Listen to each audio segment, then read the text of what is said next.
Bem-vindos a mais um Católico Você Sabia, nessa quarta-feira, dia 12 de abril, com vocês, Padre Felipe Neco. Boa noite a todos, uma alegria estar com vocês. Aqui é o Padre Renan, nessa quarta-feira de novo com vocês e com muita alegria aqui para os nossos ouvintes, né? Aqui na semaninha, quase que a gente não consegue hoje, né? O Padre Renan estava querendo dar um drible aqui, mas conseguimos aqui um horáriozinho aqui no final do dia. Estou muito aqui. ocupado. Muito ocupado. Agora ele vai contar o que ele está fazendo, que ele está muito ocupado. Mas eu Somos- conto rapidamente, porque o meu foi curto, né? Assim, a gente gravou na terça-feira da Semana Santa, foi uma maravilha e teve muito retorno, assim, nas pessoas, né? Não segui lá no Instagram e tudo, não sei, comentários ainda não consegui parar muito para ver. Mas sinto que foi bastante bonito a participação ali do Caio e da Mari, né? Da Mariana, né? Mariana, isso. Então foi bem legal. Ainda temos que combinar depois para visitá-los e tudo, mas foi Estão bem. esperando. Eles vieram na paróquia domingo, estão esperando você lá.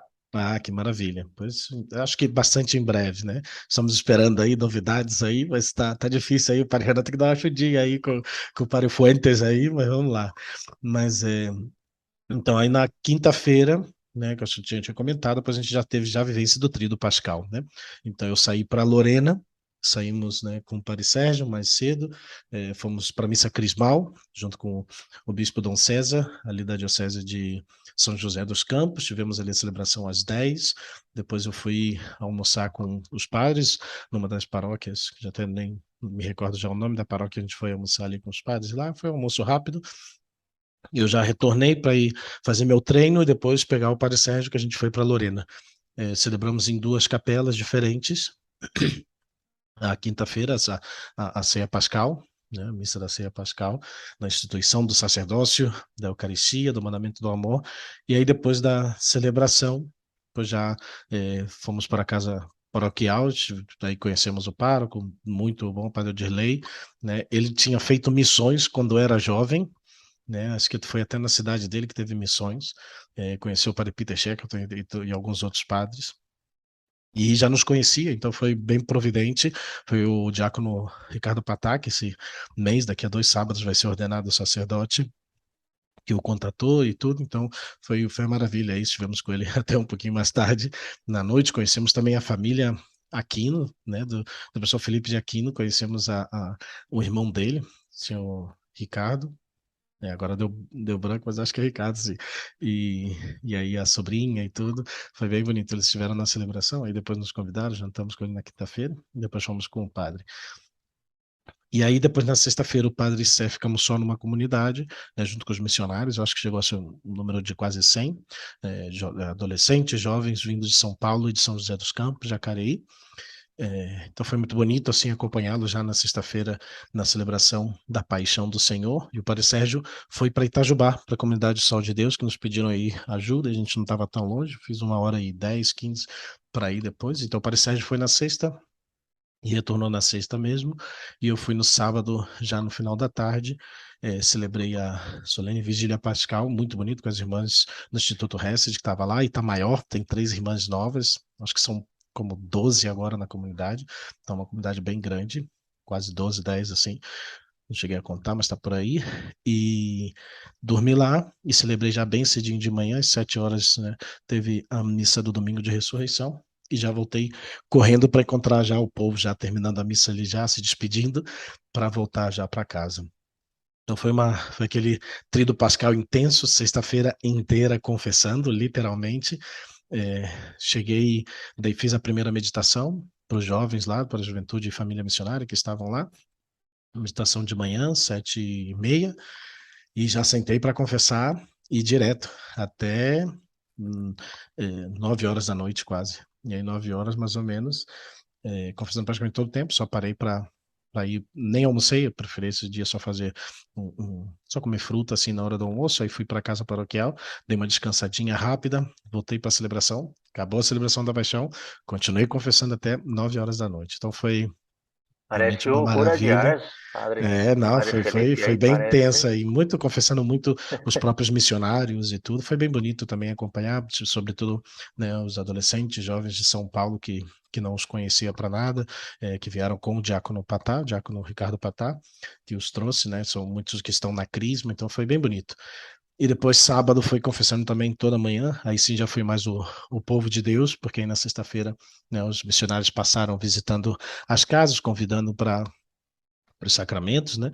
E aí confessei também, pois, praticamente toda manhã, até aí já almocei ali com eles, depois fui na casa paroquial rapidinho, né? Aquele, não foi nem descanso, que eu não consegui nem descansar, foi só arrumar minhas coisas, tomar um banho e trazer já as coisas para terminar de ver ali o povo e já sair para Itajubá. Cheguei lá umas 8 horas, tomei um cafezinho da tarde assim rápido e já fui para a celebração. E foi intenso porque uma família pediu para dar a unção dos enfermos para sua mãe em Pouso Alegre. Então eles foram me buscar em Itajubá e depois que terminou a vigília pascal, às quase meia-noite, saímos de lá, fomos até Pouso Alegre, deu um pouquinho mais de uma hora, atendi em confissão, dei unção dos enfermos e voltei também. Fui chegar ali em Itajubá quase 3h30 para deitar e nada, 6h15 já estávamos de pé, arrumar. Depois tivemos a procissão ali curta da ressurreição e já a celebração. E voltei para Lorena. Então foi intensíssimo depois ali o resto do sábado e domingo, mas foi muito bonito, né? Poder acompanhar e celebrar e celebrar essa grande festa, né? Ano passado eu comecei com Cristo Resurrexit, mas hoje aqui a gente está na correria aqui também, mas foi então, Feliz Páscoa de Cristo ressuscitado para todos vocês então, e assim foi nossa Páscoa, segunda-feira, nosso dia de descanso normal por aqui, e ontem tivemos o nosso passeio de Páscoa, clássico passeiozinho de Páscoa, fomos em Itanhaém, aí à praia, junto com os noviços aqui, os meus noviços aí aproveitaram para jogar na praia, seu futebolzinho, seu frisbee, pular na água, tava meio sozinho, só que eu já tava já com remanescência da gripe desde as missões que querendo pegar, entre chuva, choveu bastante lá, sobretudo na sexta-feira caiu o céu, sábado choveu um pouquinho assim pela tarde, e depois acho que aí mudança de clima e tudo, porque também suei bastante, estava bem quente também para as celebrações, e depois chuva, baixava a temperatura, então aí já estou aqui com resfriadinho aqui, tentando gravar mesmo meio resfriado, mas aqui estamos, e hoje aqui gravando aqui com vocês. Pois conta aí, padre, como foi isso? Muito Foi bem. corrida, tenho certeza que a Semana Santa foi muito corrida, que numa realidade paroquial também é bem corrido, né? Claro, com certeza. Tem os remedinhos aí que eu conheço bem que eu vou passar para você, hein? Se quiser, La os que queima medicina, tudo. la medicina della Clementina, Lá- são boas, sim. Você conheceu a Clementina lá em Trento, né? conheci de E, Trento. e conheceu a medicina especial dela também, né? Conheci também, tinha Chamada grappa. na, É, na medicina especial. Eu tomei uns tempo atrás aí uma dessas, porque uma família me ofereceu lá. Desce queimando tudo. é. Mas enfim, não, eu não me lembro que dia nós gravamos, mas acho que foi na quarta, né? Não, foi É, na terça que a gente conseguiu até adiantar um dia, assim, meio terça-feira, claro, que que é estava com a difícil para Mari, você. É, estava com a Mari e com o o Caio, né? Caio. Sim, tem É. razão. Nós tivemos aqui a nossa missa dos Santos Óleos com o bispo também, junto com o clero, foi muito bonito.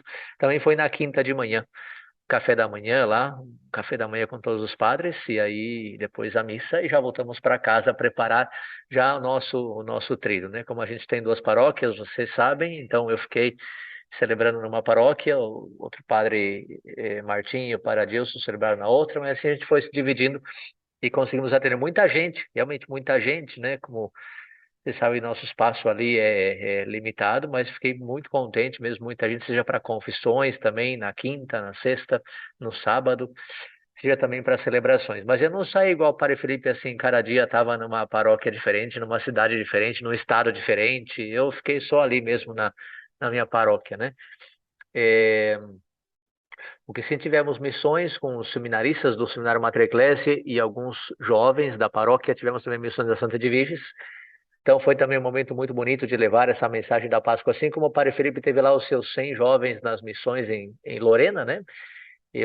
Nós vivemos ali na Paróquia Santa de Virgens mesmo, era mais ou menos uns 20, 25 jovens. Então foi um momento também bonito acompanhá-los, levar a unção dos enfermos ali nas casas, e, enfim, confessar, seja os jovens missionários, seja também o povo de Deus que vinha confessar na sexta-feira, no sábado, foi também o dia todo de missões. Sábado a gente preparou uma atividade para as crianças ali da paróquia, então foi também, enfim, muito, muito intenso. Celebrações cheias, celebrações lotadas, momento, povo muito fervoroso. A celebrar, particularmente, eu gostei muito de celebrar a celebração da Paixão, porque foi um momento muito, muito bonito, um povo muito fervoroso. E também os nossos coroinhas fizeram ali uma encenação da Via Sacra, simples, mas muito bem preparado, na paróquia Nossa Senhora de Guadalupe. E depois, na noite, os jovens da paróquia Santa de Vícios ver a Via Sacra já encenada, caminhando pelas ruas da paróquia, né? Então foi um momento de muita graça também para as duas paróquias, ao ver que a comunidade está participando em peso ali dessas celebrações santas que temos nesses dias. E assim foi, sexta, sábado, eh, a Missa da Luz eu celebrei também na paróquia, concelebrei com o padre Adilson, com o padre Rodrigo, na paróquia Nossa Senhora de Guadalupe, e também tinha muita gente, né? Quase que eu não cheguei. Ali é difícil estacionar e tudo, mas depois foi um momento muito bonito. E já domingo de Páscoa, terminando a missa, eh, fui convidado para almoçar com a família dos Mariano aí, do seu noviço, seu irmão noviço ali de Itapecerica da Serra. Eu sou padrinho de crisma do Gabriel, então fui almoçar com a família dele. Foi um momento também muito familiar, muito legal, muito divertido, e já voltamos para o nosso jantar comunitário aqui de domingo à noite, jantar de Páscoa em comunidade, e já saímos na segunda-feira. Agora sim, é verdade, o Padre Felipe disse que a Semana Santa foi muito intensa, é verdade, mas depois da Semana Santa, aí sim a gente saiu para uns dias de descanso. Estamos aqui descansando na praia, graças à providência de Deus, que sempre nos atende, e a gente consegue uns dias de descanso, 3 dias, e já voltaremos amanhã ao trabalho. Então, daqui que eu estou agora. Espero que dê para ouvir bem, que funcione tudo bem, porque eu estou fora de casa, aproveitando para descansar, recuperar as forças e depois voltamos aí na ativa, né? Minha semana foi intensa, mas tudo no mesmo lugar. Não sou assim tão peregrino, não. Bem, maravilha. Hoje vai ser um tema hot topic aqui, hein? É um tema quente aqui, né? E foi, na verdade, à luz de uma postagem de uma amiga minha. Eu falei, poxa, né, que é católica e tudo, mas comentando sobre a realidade do espiritismo, né? Que tem sido já teve anos certamente mais fortes, né? Que talvez havia mais força o espiritismo no Brasil, sobretudo continua sendo forte em algumas cidades do Brasil, que eu tenho conhecimento, mas acho que já existe um maior conhecimento realmente da doutrina da igreja em relação a isso. Mas ainda existe, né, muita gente que não compreende talvez a raiz e a divergência que há realmente entre o espiritismo e a fé católica, né? E, pois, aqui já que a gente está fazendo uma limpeza aqui na casa, já estamos aqui arrumando biblioteca, tudo, e muitas outras coisas, muitas outras áreas aqui do noviciado, pois caiu em minhas mãos esse livrinho do Frei Boaventura Kloppenberg, de frade Muito menor, bom isso. e era um frei franciscano, né, faleceu acho que em 2009, foi bispo de Novo Hamburgo, ficou acho que quase 20 anos como bispo de Novo Hamburgo, e era realmente um grande formador, um grande professor, um grande defensor da fé. E, sobretudo, ele se centrou muito nesse tema do espiritismo muito, muito forte no Brasil. Né? Ele que nasceu na Alemanha em 1919, em fevereiro, e depois sua família migrou e tudo. E ele foi depois professor de teologia dogmática, né? Esteve em Roma, em Medellín, depois retornou ao Brasil, participou de várias comissões, até se tornar bispo, primeiro bispo auxiliar da Bahia, acho que de Salvador, da Bahia, e da Arquidiocese de Salvador, na Bahia, e depois, em 86, foi nomeado bispo da Diocese de Novo Hamburgo, né? E eu acho que também grande parte, Novo Hamburgo, que é uma grande diocese, muito boa diocese, pois também se deve a ele, certamente. Em 95 ele renuncia, e se não me equivoco, aí entra Dom Zeno, que acabou de renunciar e sair e trocar pelo bispo Dom Francisco Salm, se não me equivoco. Então, pois João, João Francisco. ele faleceu em 2009. E ele tinha muito material muito bom. Eu lembro que nessa época dos 90, acho que se destacava verdadeiramente o Frei Boaventura Coplenburg, e o beneditino Estevão Bittencourt. Eram os homens que ditavam muito sobre a formação católica doutrinal da igreja. Então, eles aí tem uma série de temas cristãos. E um livrinho bem pequenininho, bem fininho. Hoje mesmo eu repassei nele, praticamente terminei quase toda a leitura dele, são 50 páginas, foi bem rapidinho, 50 e pouquinhas páginas, 54 páginas. E repassei ele todo, falei, vou dar uma repassada e ver. E ele até pois, recomenda no livro, pois para uma maior conhecimento, aprofundamento, ele tem um outro livro que se chama Espiritismo, Orientação para os Católicos, que aí sim são quase 200 páginas, se não me equivoco, e ele faz um estudo mais profundo, mas aqui já trata de muita coisa. Então eu queria repassar um pouquinho, passar por esse livro e fazer pois, passar para quem entendam, né? Eu acho que talvez de uma vez as razões por que o católico não aceita o espiritismo, né? Porque é incompatível, né, um católico ser espírita, né? Um espírita ser católico, né? É, E é muito, perdão interromper, mas é muito bom esse tema, justamente porque existem muitos católicos espíritas, né?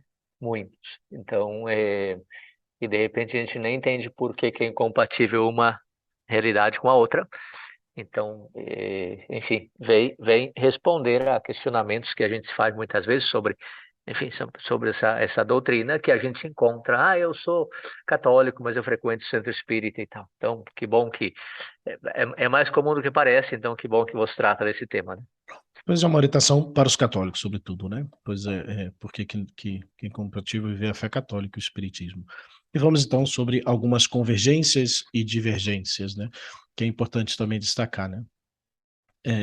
E pois muitas coisas, né, talvez convergem na realidade espírita em relação, pois, a um Deus, né, eterno, imutável, imaterial, único, onipotente, soberano, justo e bom, como os espíritas também colocam, né, é, pois essa realidade de que pois não se rompem totalmente os laços, né, com os nossos seres queridos já falecidos, né, eles reconhecem a extraordinária figura de Jesus Cristo, né, tantos outros temas que parece, né, a nossa realidade de fazer o bem aos outros, viver a caridade, e tantas outras realidades que são positivas, né, que tendem a uma certa verdade, a uma certa compaginação, convergência, né, com a fé católica. Mas,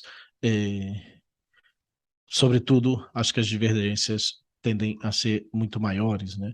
E uma primeira divergência é que os católicos admitem de bom grado as manifestações espontâneas que nos são oferecidas por iniciativa da bondade de Deus, mas consideram divinamente proibidas as manifestações provocadas pelo homem mediante o processo da evocação, né?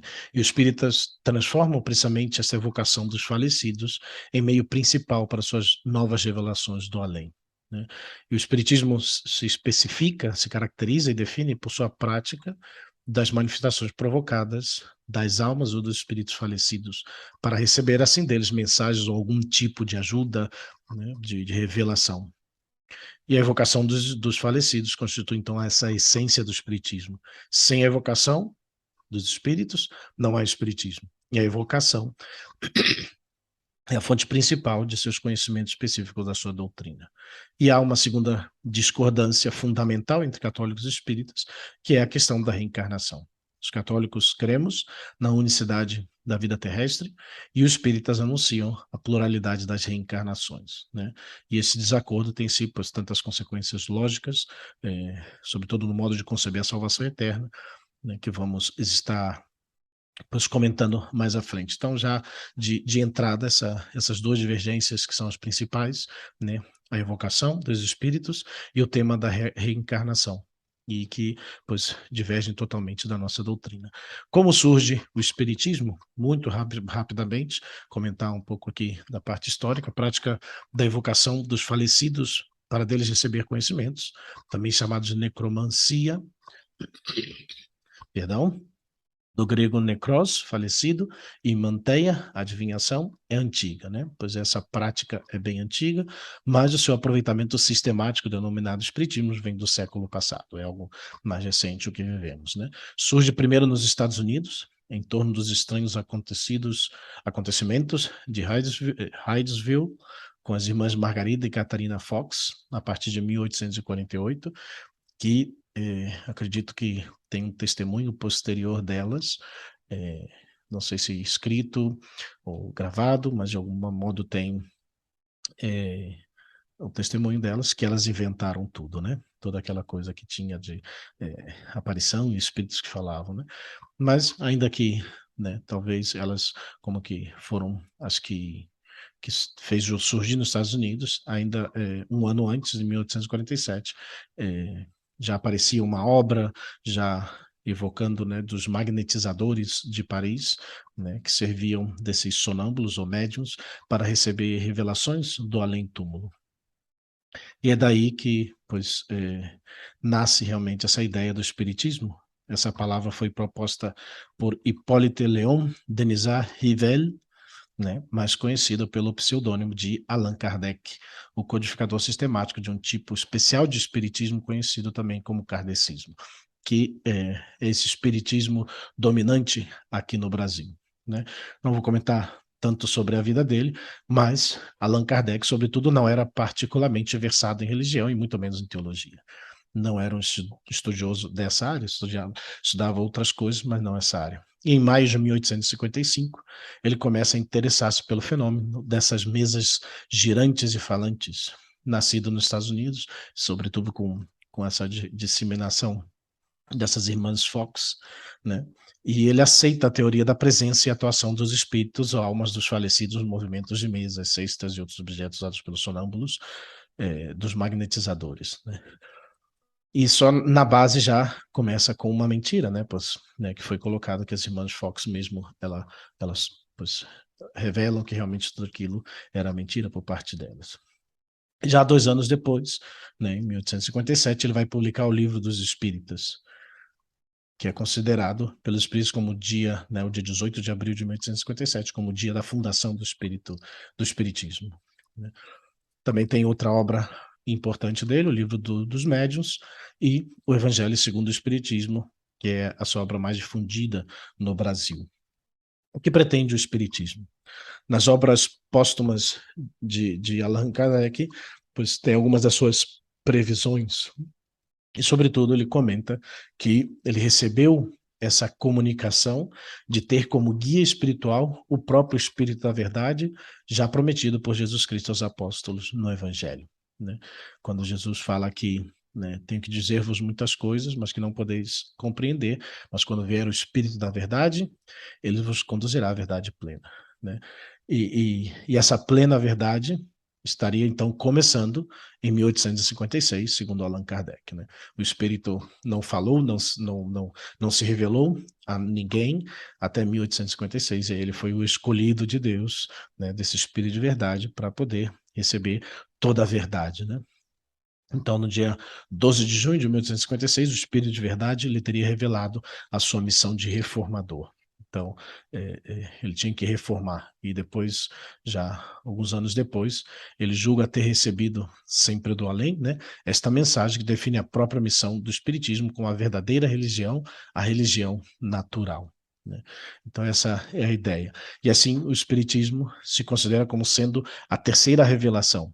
O Espírito Santo que se revela a Allan Kardec. Então, a primeira seria, e para eles assim dizem, veio por Moisés, né? Deus que se revela a Moisés, a segunda por Jesus Cristo, e a terceira através dos Espíritos, principalmente o do Espírito da Verdade, o Consolador prometido por Jesus. Então, seria revelado a Allan Kardec. E essa é, pois, basicamente, né, de como veio, né, essa revelação para ele, de como ele colocou.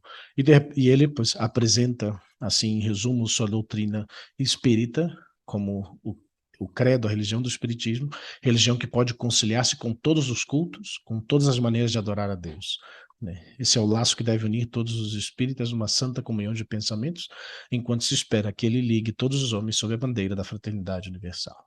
Esse é o credo, né? Então, o Espiritismo termina sendo uma religião sem ritos, sem liturgia e sem sacramentos. Nós vamos voltar mais na frente em relação a isso e vamos aqui ver então um pouquinho sobre a doutrina espírita e a mensagem cristã. né, e ver um pouco dessas divergências já diretamente, né? A primeira, a revelação divina, né? Para nós, né, as católicos, nós cristãos, os livros da Sagrada Escritura são divinamente inspirados, né? É dogma para nós, é onde Deus se revela. Já Allan Kardec, esse ponto fundamental para ele, que para ele a Bíblia realmente pois é um livro respeitável pelo seu valor cultural, pela força que teve na formação cultural dos povos do Ocidente, mas que não é fundamental. A Bíblia em si não é realmente, não entra dentro do ponto fundamental da fé, né? E não afirma nenhuma de suas obras, né? Para ele, a Bíblia traz muitas contradições, muitos absurdos, então, pois, não é considerado realmente pois uma revelação divina, uma revelação sagrada, né? A doutrina sobre Deus, um segundo aspecto, né, que diverge bastante, ele usa expressões de sabor panteísta, né, no seu modo de falar. Deus é a grande alma universal, de que toda alma humana é uma centelha, né?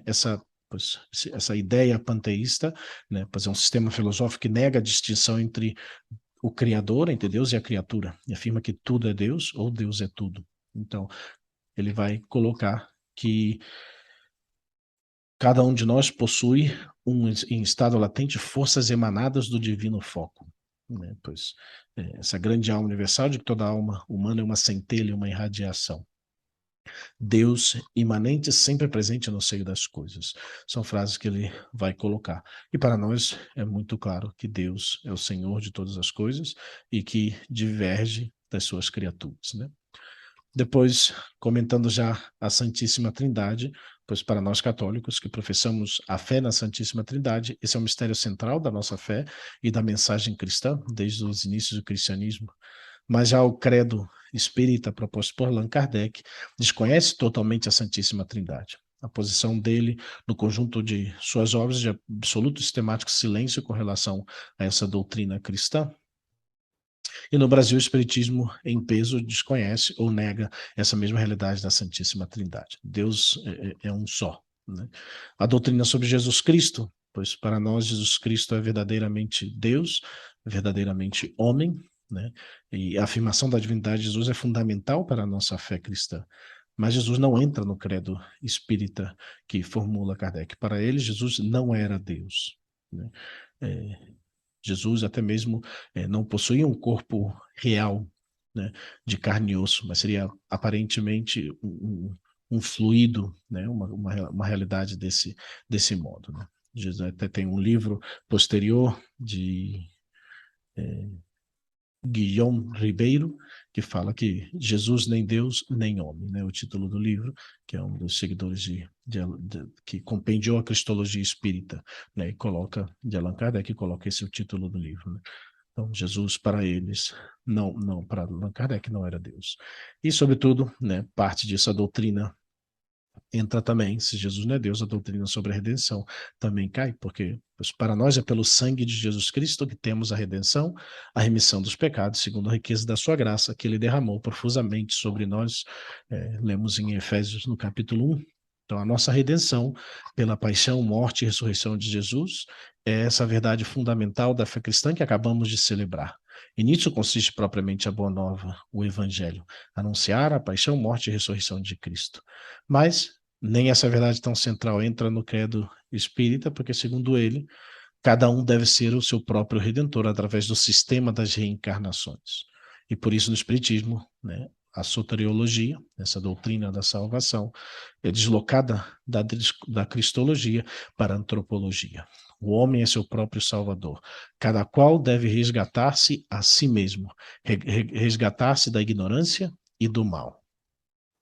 Depois, sobre a doutrina, né, da igreja, né, pois o nosso credo de creio na igreja una, santa, católica e apostólica, que entra dentro da nossa profissão cristã, pois é negada, né, para eles, porque, né, com a negação da doutrina cristã sobre a redenção e a santificação dos homens, também se contesta todos os meios instituídos por Jesus Cristo para a salvação e a santificação, a começar pelo batismo, que eles, pois, não acreditam. O batismo, pois se o batismo traz a salvação, né, pois não precisa mais de reencarnações, já que é pelas reencarnações que o homem deve alcançar a perfeição, né? E assim também não teria sentido a Eucaristia, porque, segundo eles, o mistério pascal não tem valor de sacrifício pelos pecados dos homens. Também não teria razão mesmo a confissão, né? Porque não precisam do perdão divino que lhes é oferecido por Deus. Nem teria sentido, porque somente mediante as reencarnações que vai se alcançando o perdão, a purificação das suas faltas, dos seus pecados. E também, pois os espíritos não dão nenhuma importância nem a Pedro, nem a seus sucessores, nem à igreja que Jesus dizia ser sua, nem ao poder das chaves que o Senhor Jesus entregou ao chefe do colégio apostólico. E tudo isso fica já superado, pois eles vão receber as orientações dos espíritos que baixam em seus centros ou terreiros. Então, a revelação, pois eles não precisam de nenhuma autoridade, vem dos próprios espíritos que vêm revelar. Então, por isso aquela ideia que eu comentei antes, sem rito, sem liturgia e sem sacramento, se faz entendível também nesse aspecto aqui. E a lista Aí poderia. deixa eu. Sim, entra aí, porque eu ia entrar já na lista de alguns outros exemplos aqui, que é grande, né? Nega a criação da alma humana, recusa a união substancial de corpo e alma, afirma que não há anjos nem demônios, repudia os privilégios de Maria Santíssima, não admite o pecado original, contesta a graça divina, rejeita a unicidade da vida humana terrena, ignora o juízo particular depois da morte, ridiculariza o inferno, reprova a ressurreição da carne, desdenha o juízo final, pois renuncia praticamente a todo o credo cristão. Então, é incompatível. Se você vê, parece, tudo aquilo que nós católicos cremos, que professamos todo domingo da Santa Missa, pois são abundantes, então, os motivos por qual o católico não aceita o Espiritismo, né? E podemos afirmar claramente que o Espiritismo não é cristão. Então, mas é muito interessante isso que você fala, porque muitos católicos entendem, e muitos de nós também, eu digo por mim, né, entendemos a incompatibilidade com relação à invocação, né, invocação dos espíritos, invocação da alma e tal, mas a partir do momento que nós entendemos também a negação da Trindade, a negação de Jesus Cristo como Salvador, a negação de toda a tradição e magistério, é muito mais profundo do que simplesmente a invocação, a reencarnação, ou a invocação dos espíritos, ou incorporação e tudo isso, né? Eu sinto que às vezes, e é interessante esse tema que você está tratando, porque às vezes a gente fica muito no tema da alma, né, da invocação e da incorporação e da reencarnação, e esquece que de tudo que você falou agora, praticamente os pilares da nossa fé são negados também, né? Sim, pois aí comentei, né? O credo todo praticamente cai por terra, né? Ou seja, praticamente toda a nossa profissão de fé cai por terra, né? Essa é como a primeira parte, pois vamos entrar então um pouquinho mais sobre agora a proibição divina da evocação. Não vou mencionar só os textos, não vou ler os textos bíblicos, mas é importante ver porque esses são os pilares, né, do que eles acreditam, né? A evocação dos espíritos e a reencarnação. Então vamos fazer um comentário sobre esses dois aspectos, né? Sobre a proibição divina da evocação, né? Vimos que a evocação, ou a manifestação provocada das almas dos falecidos, que são os espíritos do espiritismo, especifica, caracteriza e define um movimento suscitado por Allan Kardec, né? Sem evocação, não há espiritismo. Então, a evocação realmente é a base da doutrina codificada por Allan Kardec. Entretanto, a evocação não foi inventada por Allan Kardec, né? A sua prática já era conhecida nos tempos do Antigo Testamento, né? Pois já no meio dos quais vivia o povo judeu, se era conhecido e praticava abundantemente. Mas o próprio Deus proibiu, então, severamente a evocação. E os textos são abundantes, né? E é bom constatar que, pois, sobretudo naquele tempo, Deus não tinha se revelado.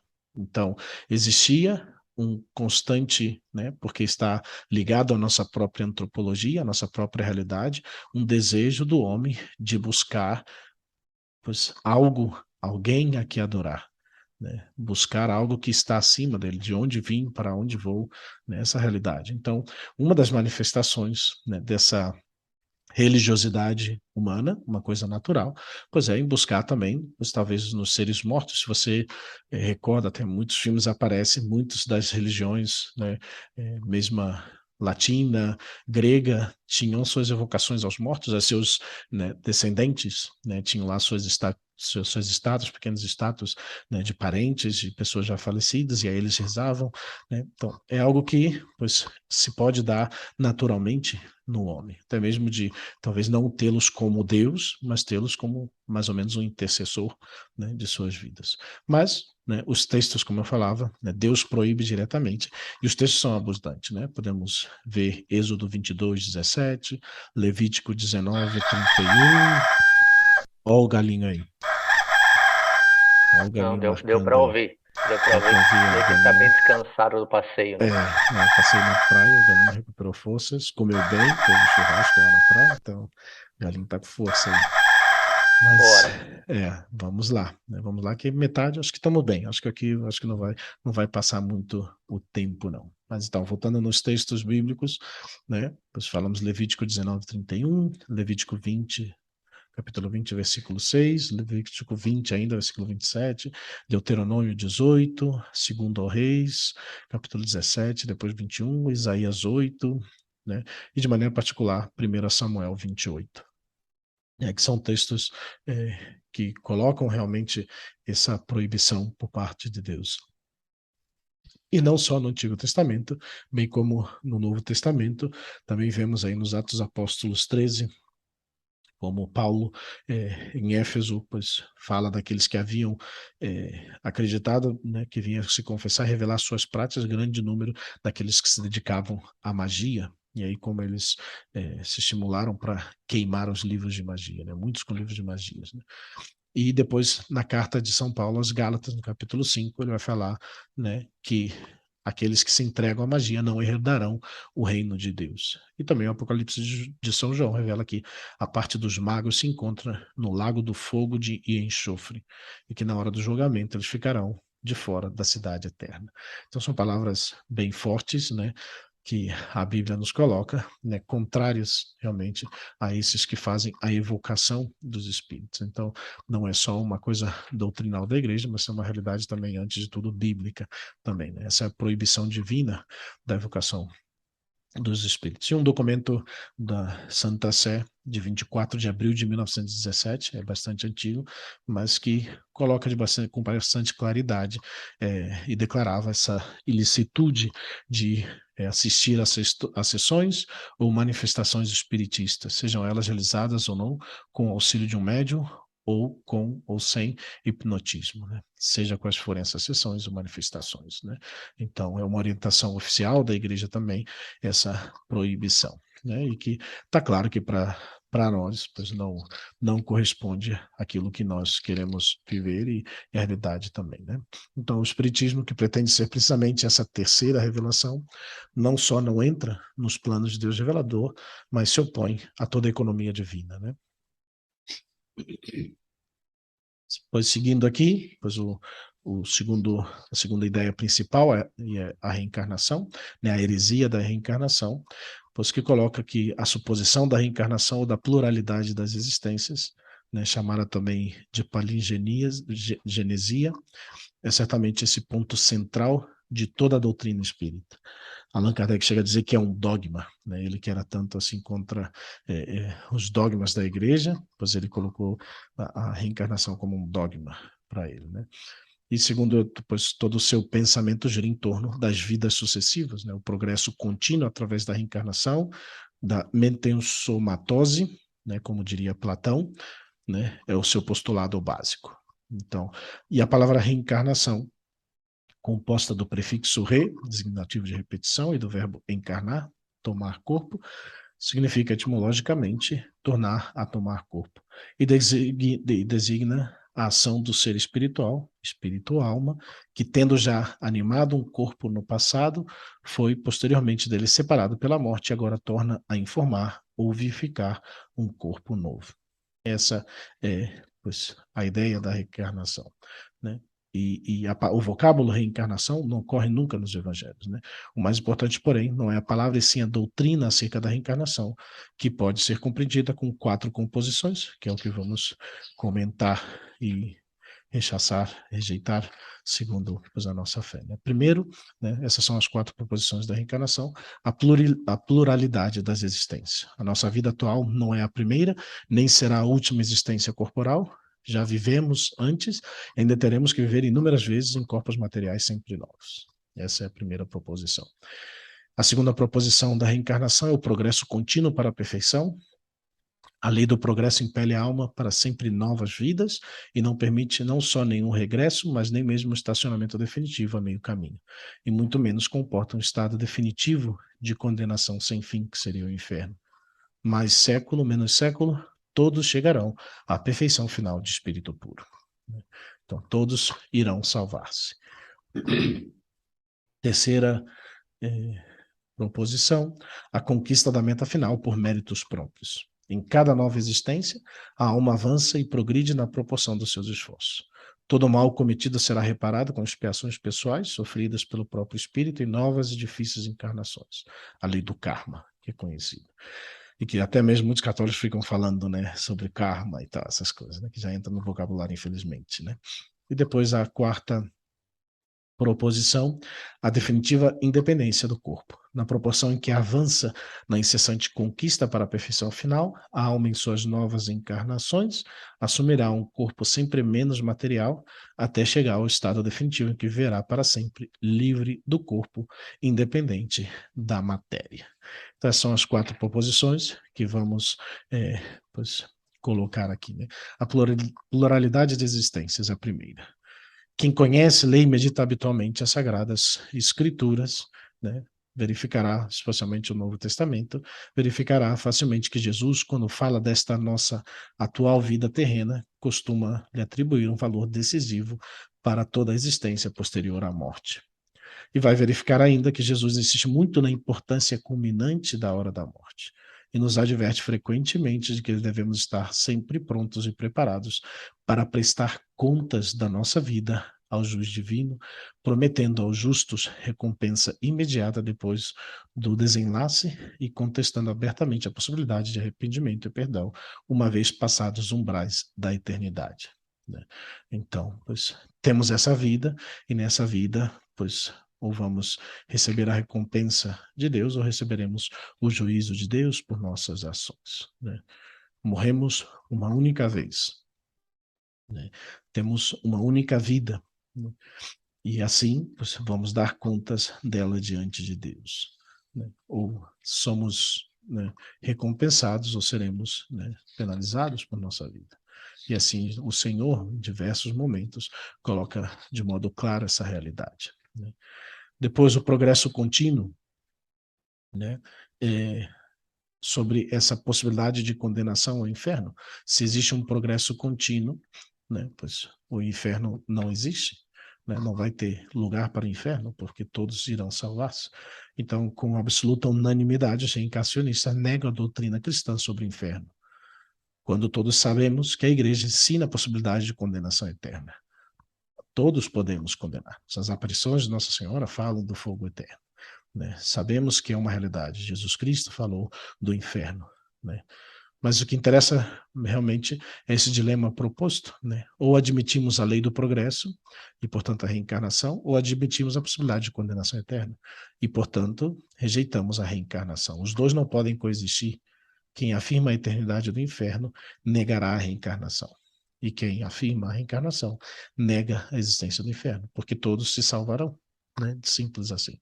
Então, pois, e como Cristo, de modo claro, colocou a realidade do inferno, pois nós cremos em Jesus Cristo como Deus, antes que em Allan Kardec. Depois, a terceira proposição é o redimir-se a si mesmo. Né? O centro da boa nova do Evangelho é precisamente que Jesus, por sua vida, paixão, morte e ressurreição, que acabamos de celebrar, ainda estamos vivendo na oitava desse grande acontecimento, reconciliou a humanidade com Deus, satisfazendo superabundantemente pelos pecados de todos os homens de todos os tempos. A nossa redenção por Cristo é a medula, é a medula da vida neotestamentária. E está em todas as páginas.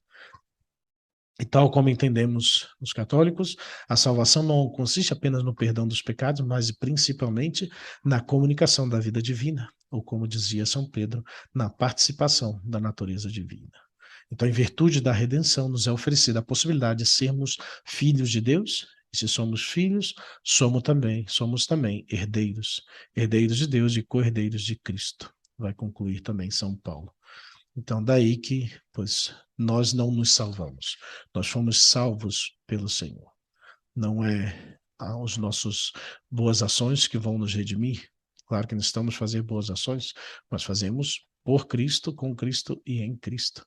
É pela graça de Cristo que fazemos e pela graça de Cristo, pois, ganhamos méritos em nossas ações. Mas não é sem Cristo, né? Não é simplesmente por nossas ações. Então, Cristo é o nosso libertador, nosso salvador, nosso vivificador. E a quarta proposição da reencarnação, que é a independência do corpo, né? E seria, pois, a negação da doutrina cristã sobre a ressurreição dos mortos, né?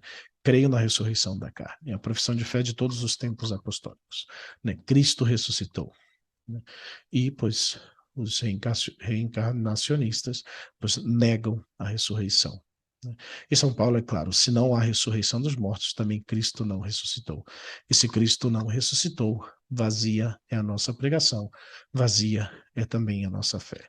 E é isso que nós estamos realmente celebrando, né? A ressurreição de Cristo. A morte não tem a última palavra, né? A nossa vida escondida está em Cristo. E por isso, reencarnação, na mesma palavra, está cheia de postulados, pressuposições, princípios e conclusões diretamente contrários à mensagem do Evangelho. E, na verdade, seria difícil encontrar outro termo tão carregado de elementos opostos à doutrina cristã, a todo o credo cristão, né? Em um só vocábulo estão compreendidas mais radicais heresias contra a fé cristã, que é a reencarnação.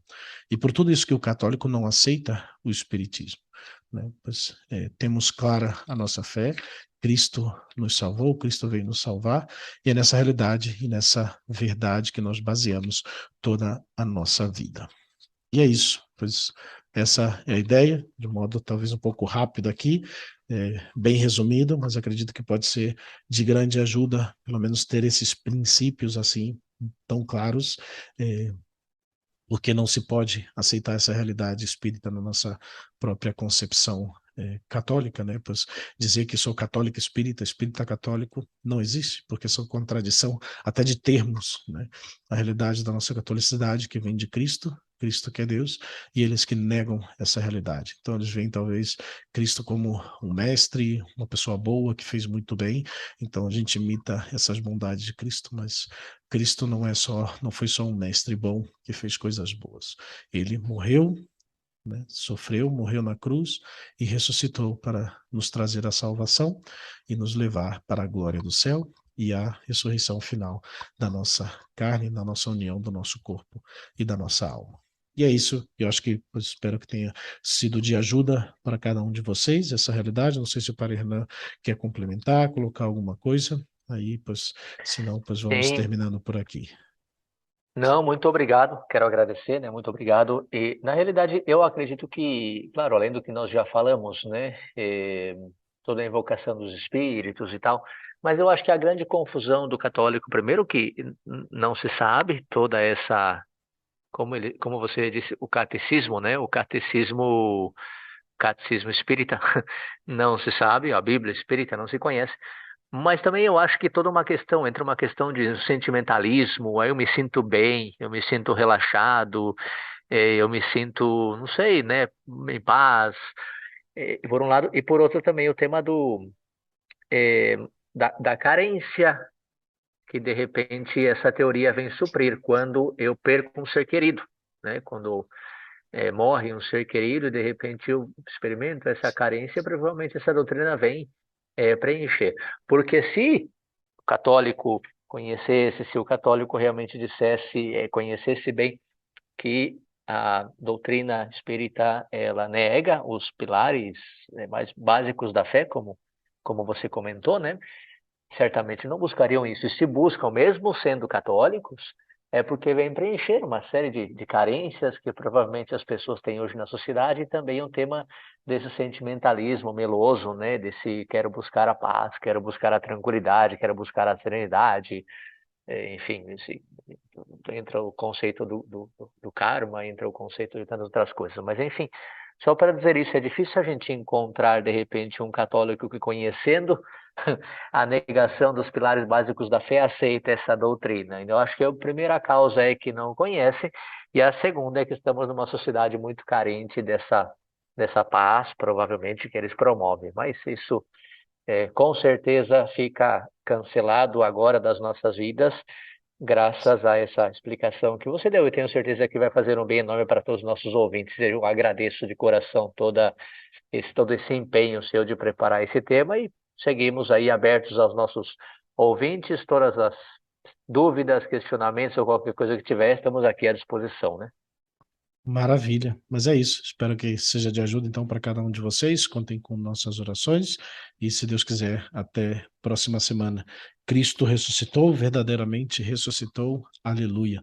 E continuamos celebrando, né, não só essa oitava de Páscoa, mas todo esse período pascal, pois que seja de modo especial esse fim de semana, né, o Domingo da Misericórdia, está instituído pelo Papa São João Paulo II, pois que seja um domingo também de muitas graças para nossas vidas, experimentar a misericórdia divina. Fique com Deus e até a próxima semana, se Deus quiser. Claro, eu acredito que a oitava de Páscoa é um momento muito forte também para viver essa ressurreição, então que seja uma semana abençoada para todos, de vivência da ressurreição, dessa alegria, dessa paz que nos traz o Cristo ressuscitado. E nos vemos na próxima semana, se Deus quiser. Um forte abraço a todos.